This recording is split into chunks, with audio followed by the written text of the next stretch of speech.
Buletin Didik 26 Disember bersama saya Zaiti Zubir. Assalamualaikum dan salam sejahtera. Inovasi serta idea yang membantu menangani masalah alam sekitar dan perubahan iklim menjadikan seorang pelajar Kolej Vocational Keningau Sabah tersenarai dalam pertandingan 30 Under 30 Change Makers.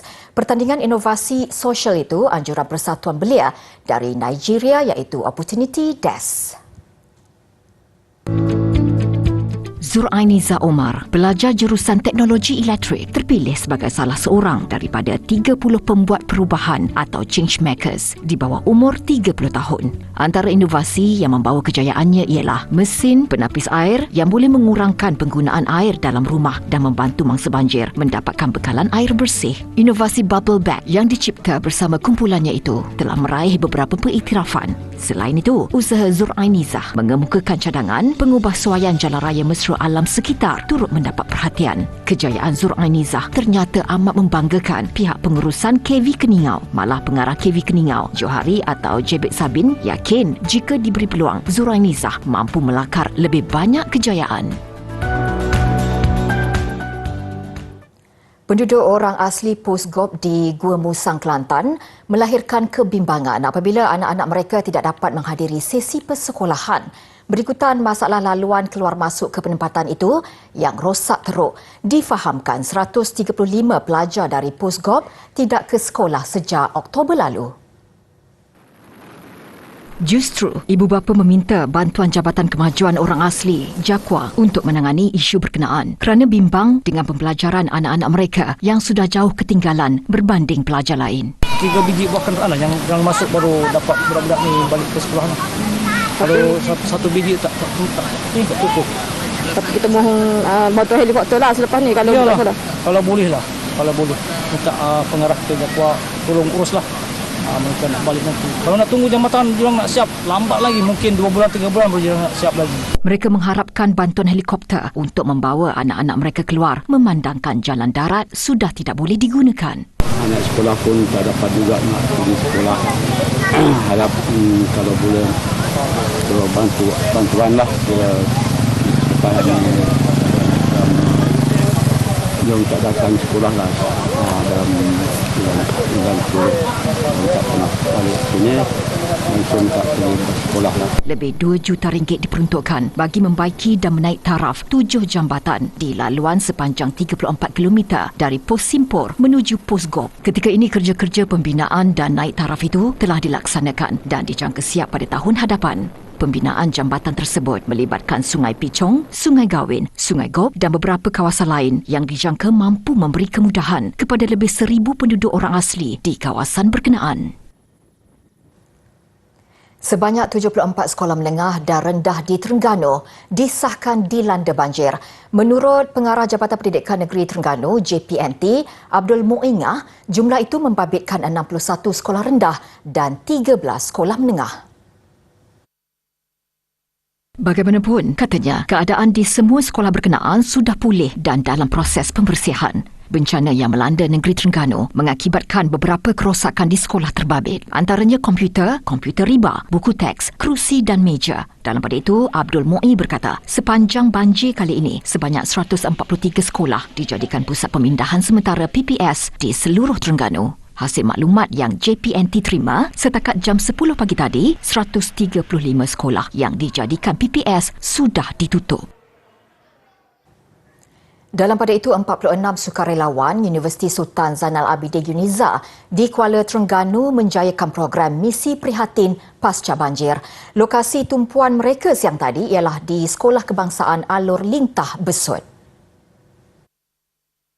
Program anjuran Pejabat Timbalan Naib Chancellor, Hal Ehwal Pelajar dan Alumni serta Pusat Pembangunan Holistik Pelajar UNIZA ini menyaksikan aktiviti pembersihan kawasan sekolah. Ia melibatkan sukarelawan UNIZA yang terdiri daripada kaki tangan dan penuntut UNIZA sendiri. Program ini secara tidak langsung dapat meringankan beban mangsa-mangsa banjir dan pihak lain yang terlibat membantu kerja-kerja pembersihan.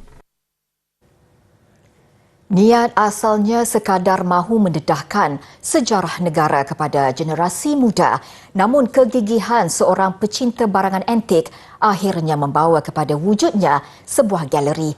Lebih membanggakan, galeri yang mempamerkan ribuan barangan berusia puluhan tahun itu bukan saja jadi tumpuan masyarakat tempatan tetapi juga pelancong asing. Zamri Siddiq, 58 tahun, mula terbabit mengumpul barangan antik sejak di bangku sekolah. Pelbagai barangan termasuk koleksi buku dan alatan pembelajaran lama seperti sempuar, mesin taip lama, duit siling dan tiket bas dikumpulnya. Paling istimewa, koleksi foto beberapa Perdana Menteri termasuk Tunku Abdul Rahman. Tidak ketinggalan televisyen, basikal, motosikal, alatan muzik, papan tanda nama kedai, lampu gasolin dan banyak lagi. Kegigihan itu membawa kepada kewujudan sebuah galeri mini atas tapak bekas gelanggang futsal di Jalan Keluang, Air Hitam 2, Johor tahun lalu. Bagi Zamri, galeri ini lambang kerja kerasnya mencari dan mengumpul pelbagai barangan antik yang berusia puluhan tahun. Saya fikir alangkah baiknya kalau kita hidangkan pemandangan ni kepada generasi kita, ya. Anak-anak sekolah sekarang pun kalau kita fikirkan tak jumpa benda-benda macam ini, jadi lebih baik selamatkan. Mudah-mudahan dengan apa yang saya pamerkan di sini mendapat perhatian daripada mana-mana pihak lah, khususnya mungkin pihak tourism sendiri, universiti sendiri. Kita dapat menilai lah dan menjadikan dia sebagai satu pusat rujukan. Menyedari barangan sedemikian mempunyai nilai sejarah, dia mengambil inisiatif menarik golongan remaja mengunjungi galerinya terutama pada musim cuti sekolah. Mereka diberi pendedahan mengenai barangan antik berkenaan selari dengan kemajuan negara. Meskipun masih baharu, galeri mini ini turut menarik pelancong luar khususnya dari Singapura. Pada saya ini satu aktiviti yang sihat di mana kita mengumpul bahan-bahan lama yang boleh dijadikan sejarah, yang boleh dijadikan panduan kepada anak-anak kita, sistem-sistem lama, apa yang ada, perubahan yang berlaku daripada dulu sehingga sekarang. Dan ini satu perkara yang patut digalakkan dan juga kita harus bawa generasi baru untuk melihat perubahan zaman yang berlaku dengan kita melihat barang-barang antik yang dikumpul di sini. Pada saya memang benda ni bernilai, sebab benda ni memang kita susah nak cari. Saya tengok ada setengah-tengah ni masa zaman saya pun ada lagi lah, macam botol Coca-Cola tu, botol air sasi tu kan. So tapi yang lain-lain ni saya tak pernah jumpa lagi lah. Mungkin sebelum saya lagi, dan typewriter ni saya tak pernah lagi pakai lah. Motor ni pun mungkin zaman ayah saya kot, zaman saya dah tak ada dah lah, dah pakai motor lain lah. Tapi itulah memang nampak antik lah, benda berharga lah. Lagipun dia dijaga dengan baik kan. So nampaklah benda tu lagi baik lagi dan berkualiti. Galeri ini dibuka kepada orang ramai bermula jam 3 petang hingga 12.30 malam setiap hari kecuali Rabu. Masuk adalah percuma.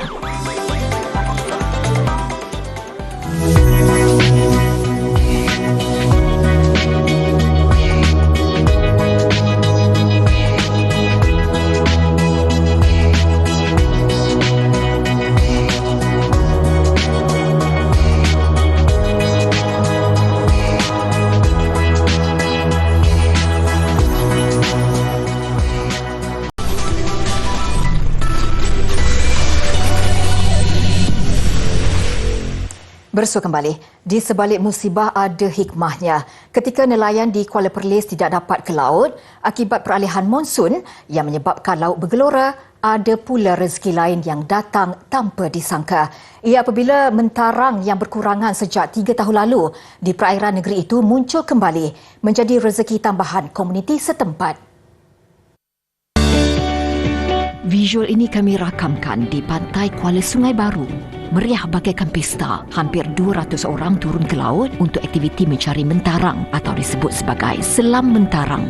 Walaupun air setinggi dada, golongan wanita dan kanak-kanak turut tidak melepaskan peluang menyertai aktiviti yang tidak hanya melibatkan komuniti nelayan ataupun penduduk tempatan, malah orang ramai dari seluruh pelosok Kedah. Ada yang sekadar mencari dan mahu merasai pengalaman, namun kebanyakan mereka melihatnya sebagai rezeki dan mata pencarian bermusim. Dia special dan mentarang di sini.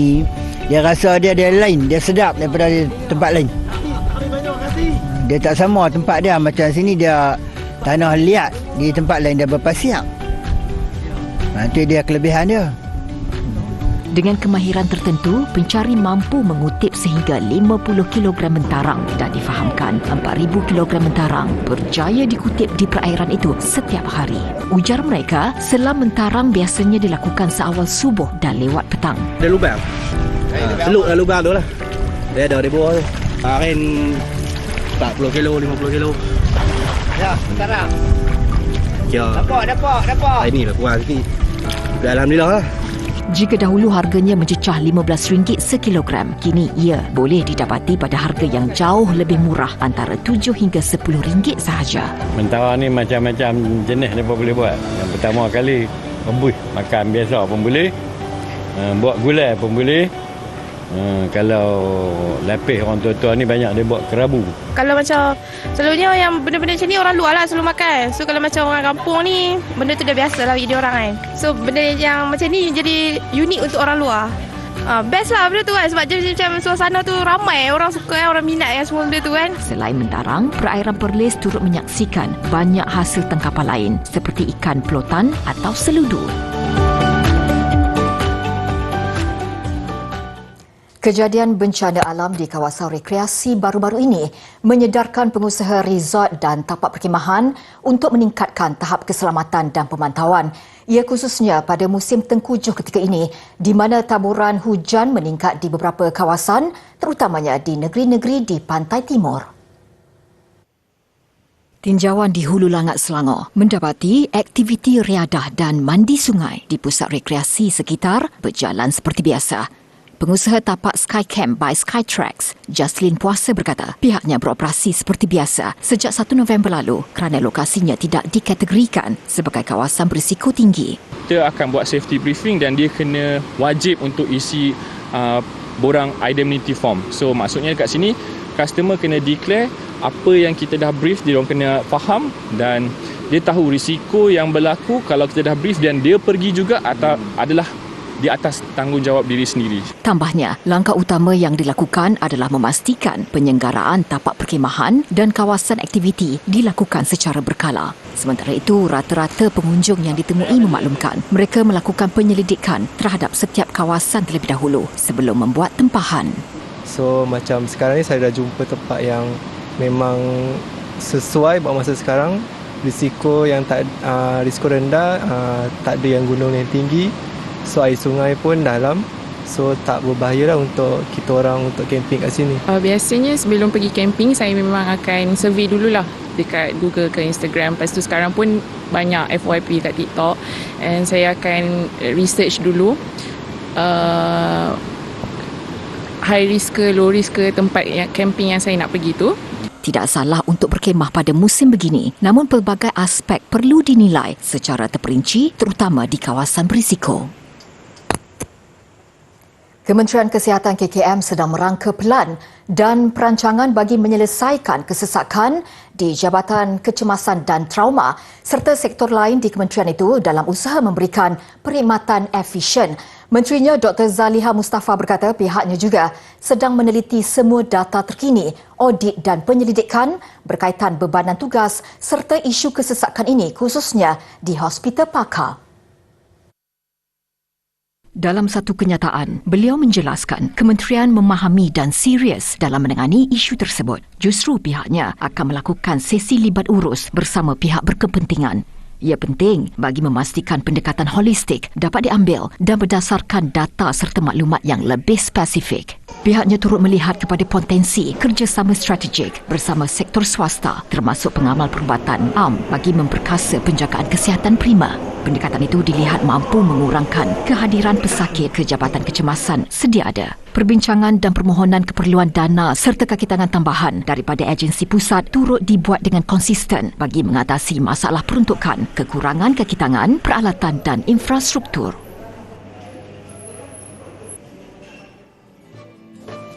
Tahukah adik-adik, dinasti Umayyah merupakan dinasti pertama dalam sejarah Islam. Dinasti ini berkuasa dari abad ke-7 hingga ke abad ke-11 Masihi. Antara sumbangan dan pengaruh terbesar dinasti Umayyah di Sepanyol adalah dalam bidang astrologi dan astronomi. Astrolab merupakan salah satu peralatan astronomi yang dihasilkan pada dinasti ini. Astrolab digunakan untuk menentukan arah kiblat, masa pada siang dan malam, waktu matahari terbenam dan terbit, alat untuk mengesan kedudukan objek-objek di cakrawala. Pengembara dan pelayar Islam juga menggunakannya dalam penentuan arah. Teknologi Astrolab Islam kemudiannya digunakan oleh masyarakat Eropah bermula dari zaman pertengahan dan menjadi instrumen astrologi dan astronomi yang penting dan digunakan secara meluas di seluruh dunia, menjadi perintis kepada ilmu astronomi moden.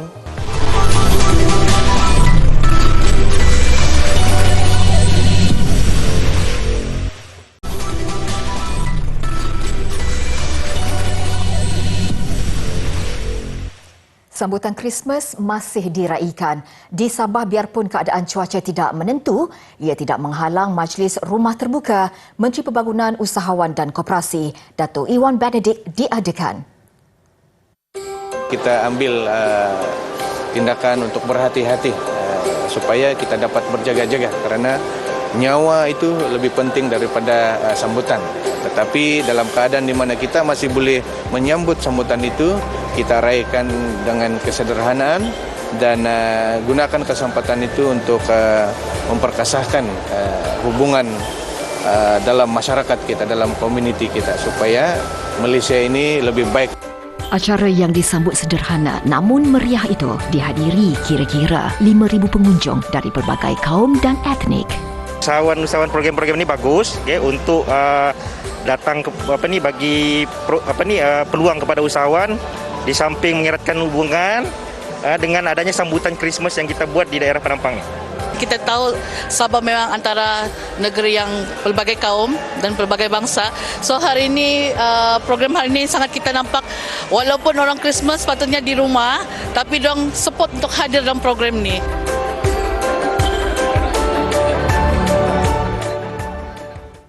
Selepas 10 hari ditayangkan di Pawagam, Avatar The Way of Water muncul filem kelima terlaris tahun ini. Filem sequel itu mengutip jualan tiket $855 juta atau 3.7 juta ringgit. $600 juta daripada jumlah itu dijana oleh tayangan global.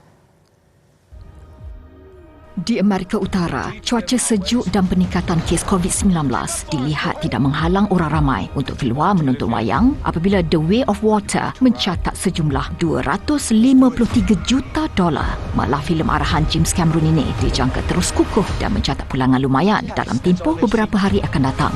Menjelang akhir tahun ini, Avatar 2 diramalkan mampu mengutip $1 bilion. Hanya Top Gun Maverick dan Jurassic World Dominion mampu mencecah paras perkenaan tahun ini. Di luar Amerika, The Way of Water paling laris di China, diikuti Korea, Perancis, India dan Jerman. Nampaknya filem yang menelan belanja $350 juta ini mampu bertahan lama seperti yang diramalkan pengkritik dan penganalisis. Let's get it done.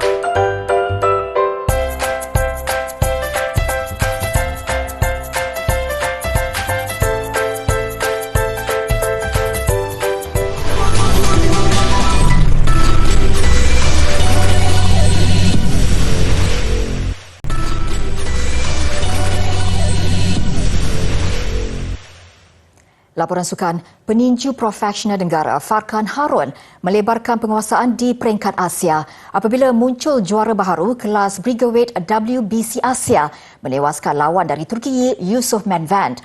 Berlangsung di Arena Lakin Johor Bahru, Farkan nyata berada dalam kelas tersendiri meskipun berdepan lawan yang lebih tinggi fizikalnya. Berbekalkan semangat yang mantap selain 3 tahun tidak beraksi secara kompetitif, anak jati Johor Bahru ini tetap memberikan aksi terbaik untuk mengungguli saingan 10 pusingan. Hasilnya, Farkan merangkul tali pinggang Briggerweight WBC 2022 selain turut melebarkan rekod 12 aksi tanpa kalah.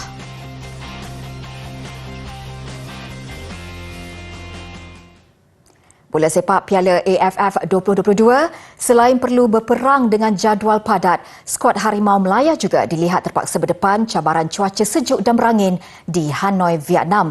Skuad kendalian Kim Panggun akan berdepan Vietnam dalam aksi ketiga kumpulan B di Stadium Maidin esok.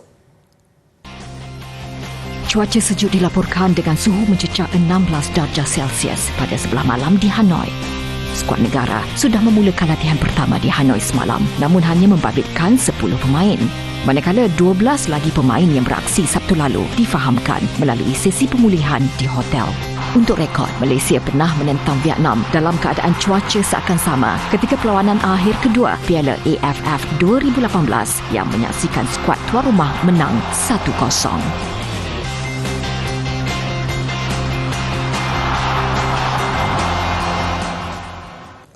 Paparan kreativiti artis Kenya menghasilkan seni daripada kulit telur mengakhiri Buletin Didik. Saya Zaiti Zubir, salam hormat dan kita jumpa lagi.